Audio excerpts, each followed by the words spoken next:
Whenever somebody knows something about you and has something on you, holds something over you, it changes how you act. It takes away some of your freedom.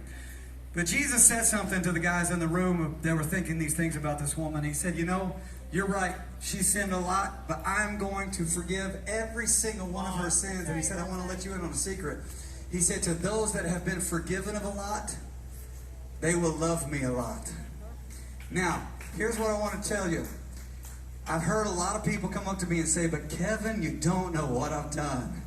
Kevin, if you just knew, there's no way that God could forgive me. There's no way. I have exhausted His grace. Let me give you a couple of things. Number one, that His mercies are new every morning. And every morning means every morning. That means that if there is going to be a tomorrow, that He has new mercy for you then. It also says if you confess your sins, He is faithful, faithful, faithful, faithful, faithful, faithful, faithful, faithful, faithful, faithful, faithful, faithful. He is faithful when you're unfaithful. If you confess your sins, He is faithful to forgive you, cleanse you of all unrighteousness. He also says, listen, you know, I know that you have shame. You want to run like your father Adam and like your mother Eve did. Run in your shame. God had to sacrifice and kill the first animal to cover and clothe their nakedness and their shame. But Jesus Christ gave His life to clothe and cover our shame. And He said, so instead, I want you to resist your natural reaction to run away from me. I want you to resist that and instead run to me. Therefore, have boldness when you come before the throne of God. Boldness, boldness, not shame. Boldness when you come before the throne of God to find what? Mercy. Who's He talking to? People that don't know Jesus, or is He talking to Christians? Who's He talking to? People outside of the family or people in the family? He's talking to people in the family. And He says when you need mercy, what about when somebody in the family needs mercy? What does that mean that they've done? That means they've sinned. Listen to me tonight. If you're in the family and you have sinned, you want to run from Him. He says, no, I have covered you and I have clothed your shame. I want you to come boldly before my throne and find mercy and grace to help you in your time of need. So tonight what I want to do is this. Any other time you're ever reminded of your past and your shame, it brings unimaginable weight of shame on you, crippling shame upon you whenever you think about your past. But instead tonight I want you to think about it a little bit differently.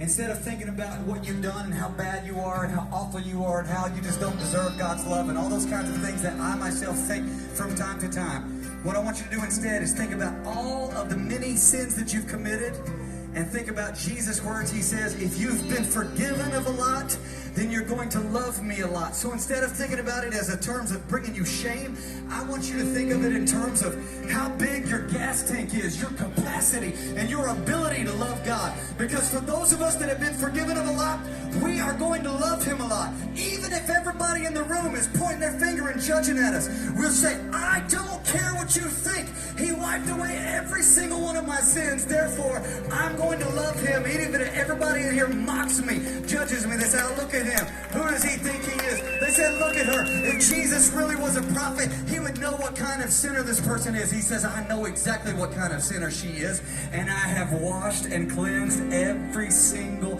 one of her sins away. If your sins have been washed away, then put your hands up in the air right now. All of them, right? All of them? I was ready. I was ready. He was watching out for me. Come on, get him up, get him up. All things have passed away, but your love has stayed the same. Your constant grace remains the cornerstone. Things that we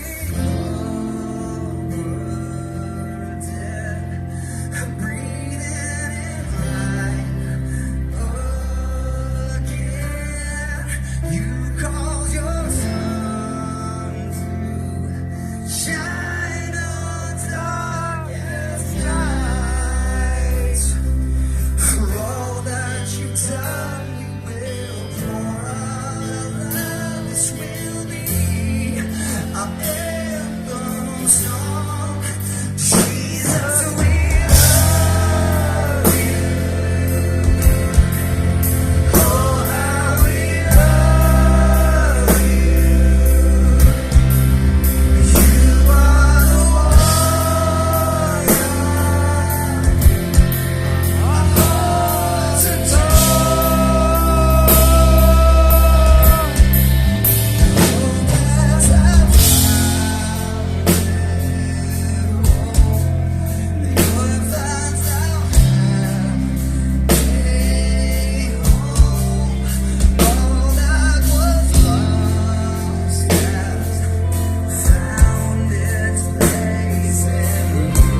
The fear